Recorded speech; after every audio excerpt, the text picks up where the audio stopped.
Hello everyone, welcome to our channel. Telugu రాష్ట్రాల వాతావరణ పరిస్థితి ఏంటి, ఏ జిల్లాలో వర్షాలు పడే అవకాశాలు ఉన్నాయో తెలుసుకునే ముందు మీరు ఇంకా మన ఛానల్ కనుక సబ్స్క్రైబ్ చేయనట్లయితే వెంటనే సబ్స్క్రైబ్ చేసి పక్కన ఉన్న బెల్ ఐకాన్ని క్లిక్ చేసేయండి. ఇక లేట్ చేయకుండా వివరాల్లో కనుక వెళ్ళినట్లయితే ప్రస్తుతానికి రెండు తెలుగు రాష్ట్రాల్లోనూ జూలై 2వ వారంలో భారీ వర్షాలు నమోదవుతాయని వాతావరణ కేంద్రం వెల్లడించింది.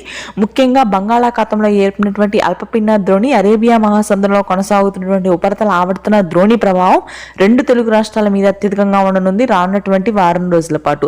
అయితే హైదరాబాద్ పరిసర ప్రాంతాలు, మధ్యాంధ్ర జిల్లాల్లో మాత్రం కొంతమేర ఉష్ణోగ్రతలు పెరిగినప్పటికీ అక్కడక్కడ పలు ప్రాంతాల్లో మోస్తరు నుంచి భారీ వర్షపాతం నమోదవుతుంది.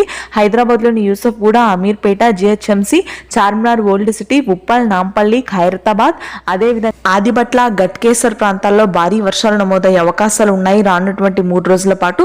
మధ్యాంధ్ర, గుంటూరు, కృష్ణా, కోనసీమ ప్రాంతాల్లో పలు ప్రాంతాల్లో తేలికపాటి జల్లులు, మరికొన్ని జిల్లాల్లో ఉష్ణోగ్రతలు నమోదు కానున్నాయి. శ్రీకాకుళం, విజయనగరం, విశాఖపట్నం ప్రాంతాల్లో మాత్రం మోస్తరు వర్షపాతం ఉండే అవకాశాలు ఉన్నాయి. చిత్తూరు, అదేవిధంగా తిరుపతి ప్రాంతాల్లో రాత్రి నుంచి కురుస్తున్నటువంటి వర్షాలు మరింతగా పెరుగుతాయి. మిగిలిన ప్రాంతాల్లో పొడి వాతావరణం కొనసాగుతుంది. ఉత్తర తెలంగాణ జిల్లాలో కూడా మోస్తరు వర్షాలు ఉంటాయి.